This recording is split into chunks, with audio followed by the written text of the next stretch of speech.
Oh, freedom, oh, freedom, oh, freedom over me. And before I'd be a slave, I'd be buried in my grave and go home to my Lord and be free. Destination Freedom.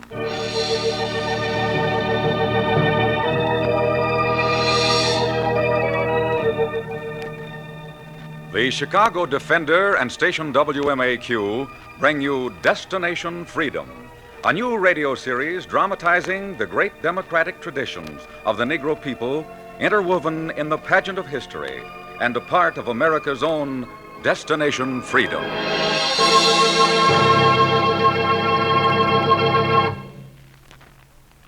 Today, Destination Freedom tells the story of the daring Denmark Vesey and fought for the end of slavery 20 years before John Brown and the Civil War. Denmark Vesey.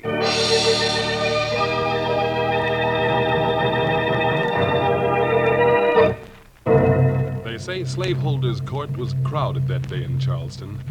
They say the culprit was caught in the act, had conceded the crime. They say all was over but the hanging, and soon the masters could sleep, could rest. Order!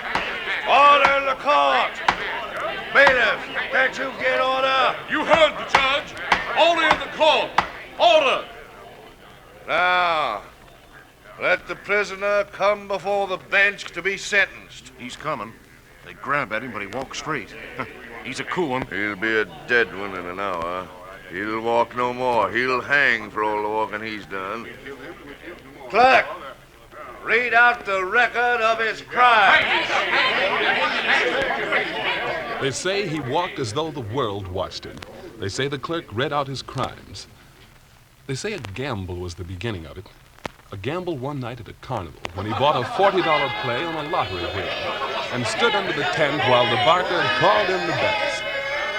The greatest raffle in history. Get your bets in, folks. Get them in. That's all. We're off. As she goes round and round, and where she'll stop, nobody knows. The greatest gamble in history. Round and round, and she's stopping. Don't get excited, ladies and gentlemen. She's stopping. She's stopping on number 6, 7, 8, 9. Little old number 9 is the winner. The winner. Number 9 pays 100 to 1. Who's got number 9, folks? You? You got number 9, fella? I got it. How much am I worth? The number in sight saves the fight. Show it. Here. Ah. The name goes with it. Denmark Vesey. Check. Check. All right. Beginner's luck will break me. You gambled heavy. I always gamble heavy. Say, you're Captain Vesey's slave, ain't you? I am? Ah. I wonder what would happen to me, say, if I just refused to pay off a slave. I wonder if the courts would bother. Uh-huh. Well, I wonder what would happen to me. Say if I should take a barker's neck between my fingers, like this broomstick, and snap it. Like that. They'd hang you, you know it. I gambled once. I'll gamble again. Well, I'm not a gambling man myself. I don't gamble on my own neck. Then how much am I worth? $4,000. All right. Take it and the devil be with you.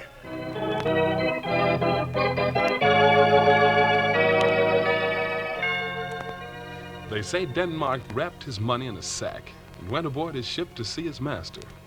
Captain Vesey was napping over a jug of rum. Denmark. Denmark, is that you? Yes, sir. What you come here for? Master, how much am I worth? Ah, it's that talk again.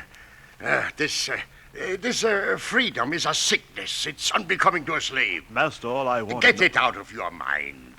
It's those books you read that turn your head. A slave shouldn't read too much. I've watched you talk to the people in the market. You tell the slaves they're born equal. Ugh, nonsense. Master. If you stay with me, you'll stop this reading and writing to everybody. Where'll it get you? But lately I've stopped reading. Yeah, I know. But now you're out working your spare time for other masters. You get a penny here, a penny there. Denmark hopes to save enough to buy Denmark. You know how long that would take you? I know. All your life. I need money, too. I know how hard it comes these days. Why don't you sell me? If I could get you a price... How much am I worth? Oh, I'd say $2,000. All right. $2,000. What? You've got 2,000? I've got my release papers. Will you sign them? Sign? You need the money. Yeah. I need my freedom. Well, you'd find a way to escape if I didn't let you go. My pen. I feel like I am releasing a tornado. There. What will you do with this freedom? What will you do with this money? I'll use it to help me and my family. Well, I'll use my freedom to help others become free. I never understood you, Denmark. Pour me a drink, and then finish sweeping my cabin. Are you asking me or ordering me? I see. You begin right away, huh? It's strange to have owned a man's body for 20 years, yet not know the first thing about his mind. You're free.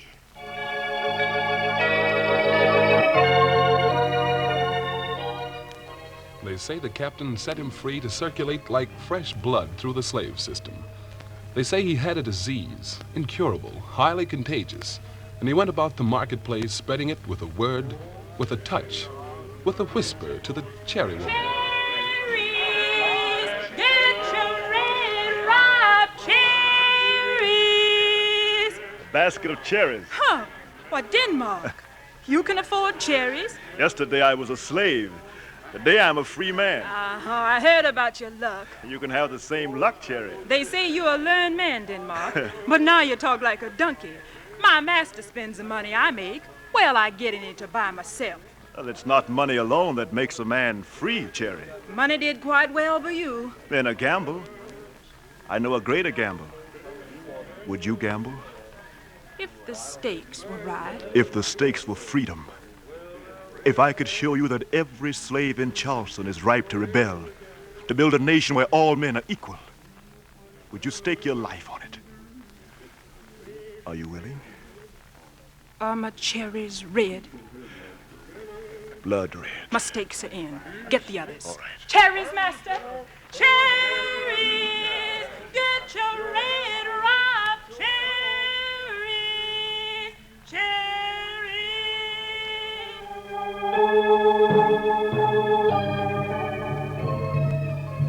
They say Denmark's disease hit the slaves in the marketplace like a plague. They say he believed no slave was immune to it, and he risked a talk with Rolla Hard, the wealthy slave of Colonel Potter. Rolla and his brother Ogden, who'd never been hungry, never lashed, spaded their garden and talked to Denmark. Who am I to be in a revolution? The masters leave me alone. I leave them alone. I never know what they're doing. But you know what the slaves are doing, Rolla. You're sent to talk to them when there's trouble. Isn't that true, Ogden? Yes, we talked to them all right. You talk uncommonly well, too, Rolla. I've heard you tell a slave when the train was coming on the underground track. I've heard you Keep tell... your voice down. Denmark, don't talk that way around here. Rolla, you worked well for the masters. Now work well for yourself. You know every slave who can handle a horse. The day'll come we'll need 'em. Will you be with us? How'll I know when the day comes? Yes. How'll we know it's safe? When our numbers have grown. If you come and bring all those who follow you, we'll have 1,000. If I come, they'll come. But some will only follow the gospel man, Peter Poyas. He's a man of peace. What'll you do about him? You recruit your friends. I'll recruit Peter. They say Denmark read the Bible that night, read Exodus and Leviticus, Joshua and Job, and in the morning went to the cabin of the slave Peter. Peter sat singing, rocking in a chair, and looking out at the sun. Oh, when the saints come marching in, oh Lord, I want to be in that number. When the saints come marching in. Peter, last night I read the Bible. I read it every night, Denmark. I read the words of Zechariah. I know the words of Zechariah. Zechariah said, Behold, the day of the Lord cometh, and thy spoil shall be divided in the midst of thee. For I will gather all nations against Jerusalem to battle, and the city shall be taken. Charleston is Jerusalem, Peter.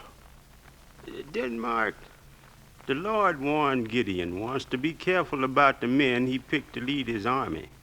There may be a Judas among the slaves. You're no Judas. I am not. But I'm against violence. I'm against bloodshed. Are you against slavery? God's against it. Then how will you cure it?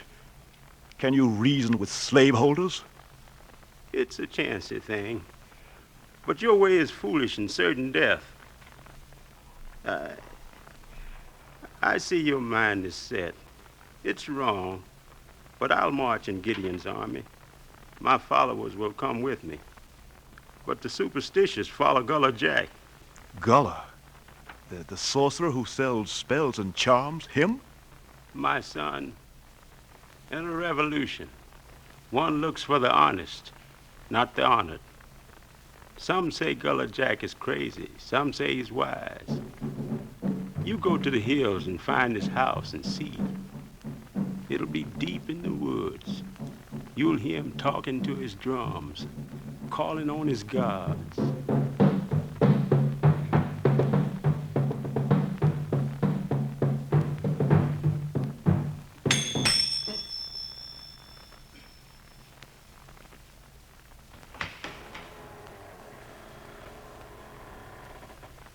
Who's that? To cast a spell, you should come at night. To buy a charm, come at twilight. Denmark Vesey, the disbeliever. Why do you come? I come to test your spells. First, twist your neck and tap your knee. Snap your fingers. Follow me. Sorcerer, I want you... Shh. Before you speak, stand by the broomstick and the bones. Now, let your tongue alone. Let your heart talk. Right, sorcerer? Cast a spell that'll make the slaves know the land is theirs as much as their masters. Tie together black men and white men in a common fight to free every man. Cast a charm that'll bind them together like a Gideon's army to strike with me when the hour comes. If you're the sorcerer they say you are. So, is this the only reason you're here? Is there a better reason? Go back to your books and leave me alone. You come with contempt for me, and you say, sorcerer, cast a spell and make men free. I'm crazy, but I'm not a fool. If I could cast a charm to free a man, wouldn't I cast one to free myself, huh? Then what good do your charms do? They're for the lonely, the lost. Those who want to be free don't come to me. They know I can't heal their sickness. Peter said you might be an honest man, and you are. I'll show you how you can help free men. You? Listen, Gullah. I read once of a giant who fell asleep in a strange land. And while he slept, an army of little men tied him with ropes and chains. The giant was a slave while he was asleep. But when he awoke, he stretched and shook himself, and the chains snapped and the ropes broke. The little men fell off his back, and he stood up strong and free. He was a giant. You and the slaves are giants. The masters are the little men. When the slaves wake and stretch, they'll be free. You can help awaken those who believe in your spells, scholar. I see. Maybe I can help.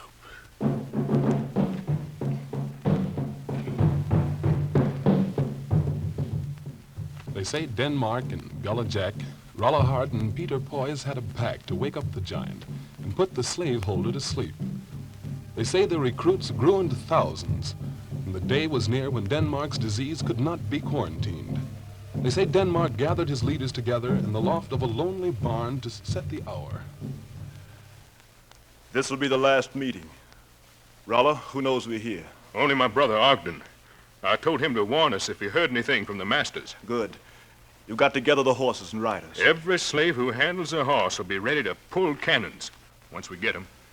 Gullah? I've been to the arsenal. I cast a spell for the captain just yesterday. This time of year, it's full of cannon and powder. If we take the arsenal, the city is ours. Good. You, Peter. Denmark, what we planned is wrong. God won't let it succeed. The Lord spoke to me last night. Yes? He said, watch out for the Judas. You said that before. We were all watching. No one's watching Rolla. He talks too freely. What have I said? The colonel's houseboy, Jason, overheard Rolla talking. He'll tell his master, I'm sure. Rolla takes our lives on his tongue. Peter, you'll accuse no one till you're certain. The book teaches to watch for the Judas. We'll head off the Judases. Peter, set your men for Sunday. What in the world? Rolla, Denmark, they found us. What are you talking about, Ogden? Run while you can. They're coming for us. Who's coming? Who knows about it? Everybody. Who told them? You? No, not me, Jason, the houseboy. I said Rolla talked too much. I warned you. The Lord is against us. Be quiet, will you? It's no time to be quiet. You got to run. Run! And in the 4 years we worked and planned for this day, we'll stand our ground here. What do we do, Denmark? What do we do, huh? Rolla. Yes? The colonel is your master. You'll face him. What? There's not much time. I can see them coming from here. They'll be here in a minute. Now, Rolla, tighten your nerves. Go down and meet them. Why, Denmark? You'll face your master. You'll out-talk him or we'll all hang. Go on. Shall I cast a charm for Rolla? No. Let Rolla cast his own charm now. Go down, Rolla. They say Denmark waited in the loft while Rolla climbed down the ladder and walked to the door to face his accuser. They say the colonel had the revolution resting at his gunpoint. Master, come in. Needn't say master to me anymore, boy. When this is done, you'll be dead. What? Don't play the fool. Jason told me about your plot. But before I have you shot, you'll give me the name of every leader and recruit in your rebellion. Rebellion? Me? What are you talking about, Master? God! Yes, sir. Bring up Jason. Yes, sir. Get up here, you. Colonel, you call me? Jason, tell forgetful Rolla what you overheard. I heard him say he'd get men to burn the plantations, overthrow the slave systems, the way he put it. You hear that, Rolla? Oh, poor Jason.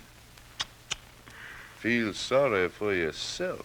I feel sorry for you, Master, for believing him. You know he's run off twice. What's that to do with you? I've never run off. Who's the most trustworthy slave? I thought you were. The sorcerer Gullah Jack gave Jason a spell, and he hears things. I won't argue with him. You admit your plot? I admit I'm the best slave you've got. I've worked harder, earned more for you than Jason, haven't I? Yes, you've done that. Why, I'm the wealthiest slave in Charleston. I eat well. I've never complained or asked for anything. Yes, that's right. Then wouldn't it seem I like my slavery? I love my masters. It would seem a sane man would. If you kill me, who'll handle your cotton? Who'll earn the way I do? Devil if you're not right. Doesn't seem natural that you'd rebel now, does it? No, it doesn't. Jason, there are rumors enough without your adding to them. But, Master... Guard, take him to the yard. Yes, sir. 30 lashes. Yes, sir. Come on, Jason. Rolla? Yes, sir. Tomorrow we'll talk and get to the bottom of this. You've always had a glib tongue, but there's something deeper in you I've never understood. There'll come a day when I'll know what's in your mind. Yes, Master. There is coming that day.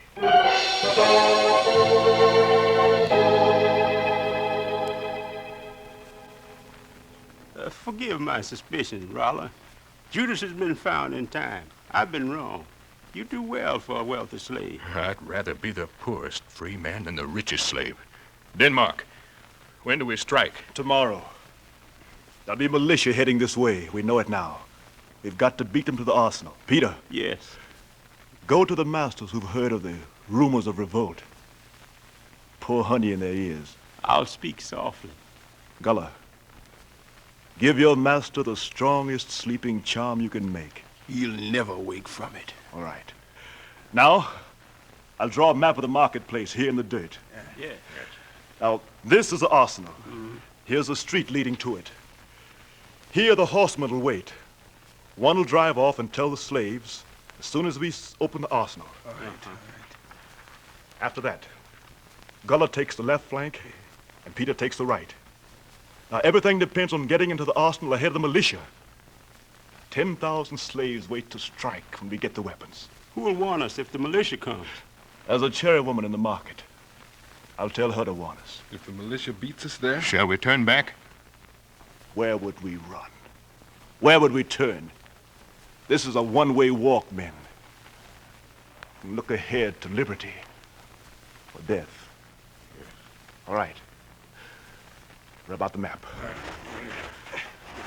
Go to your people and tell them when the moon is down to fall in behind us as we walk through the market. When I pass the cherry woman, I'll tell her how to warn us as the militia comes. Cherries, get your red ripe cherries. Is the road clear, Cherry? It's clear, but the militia's on the way. Can you warn us when you see them? I'll stand in their way selling cherries. And when I call blood red, they're on us. They may take your life for this. My stakes are in. Let me sell my cherries. All right. We'll see what we can buy over at the arsenal. Peter, you ready? The Lord has spoken. Gullah? Twist your neck and tap your knee. When the moon goes down, I'll be free. All right. Rolla. I'm with you. All right. Play casual. Peter, sing along. The revolution is on. Go marching on. Oh, when the saints go marching on. Oh, Lord, I want to be in that number. Oh, when the saints go marching on. They say a red moon hung low over Charleston. They say Denmark led, Peter sang, and the slaves fell in behind the moving men. They say on plantations, on farms, in cabins and houses 100 miles around, men waited at the grapevine to hear the arsenal crack. The militia broke into the city and charged the market. Denmark was near the gates of the arsenal. They say you could hear the cherry woman cry when her eyes caught sight of the soldiers.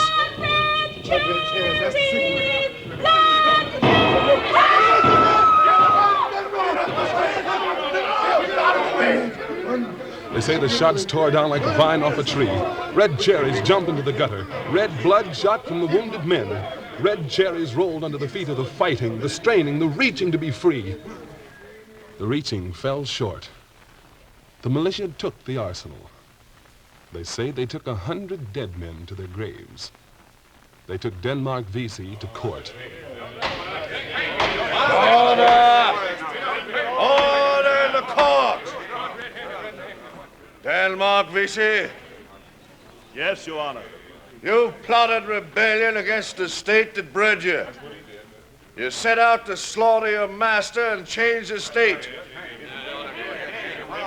Before I pass sentence, do you have a word to explain your crimes? I have a word to say. Then speak it. You speak of my crimes. I feel no guilt.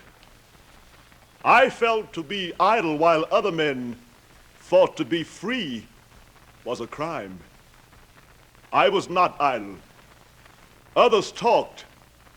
I acted. I'd act again. Oh, Judge, don't listen to that.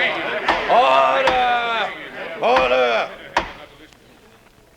Is that all you can say to explain your treachery? No. My treachery began when I read the Declaration of Independence. It said all men are created equal. It grew when I read that Black Crispus Attucks died to help the colonies become free. Did he die just to free white men or all men? Then I read what Ben Franklin, Tom Paine, Lafayette, and Jefferson had said, and their words warmed my blood. They wanted their revolution to make all men free and equal. But they stopped with some men free and some men slaves. I took up where they left off. I found my price when I was a slave. I paid it. If my life is the price I pay to be free, take it. I'll pay it. But until all men are free and equal, the revolution goes on.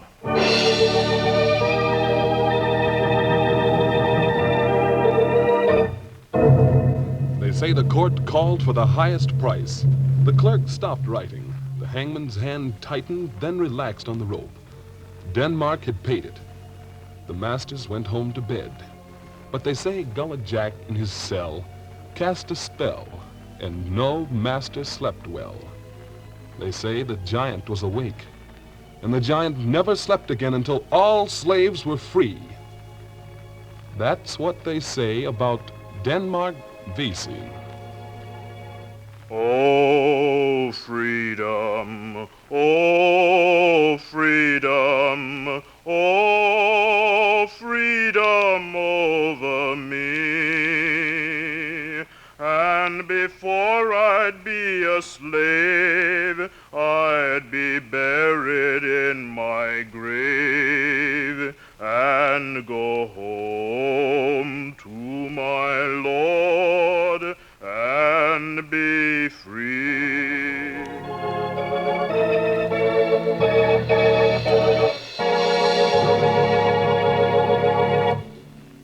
You have just heard Destination Freedom's dramatization of the story of Denmark Vesey.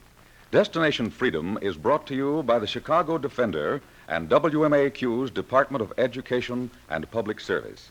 It is written by Richard Durham, and the production is under the direction of Homer Heck.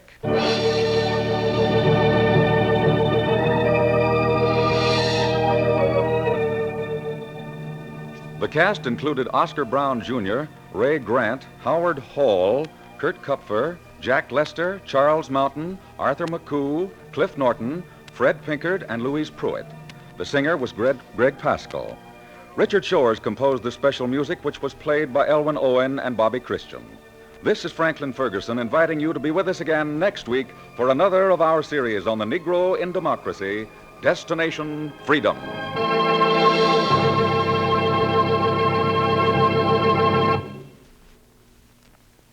This is WMAQ, NBC in Chicago.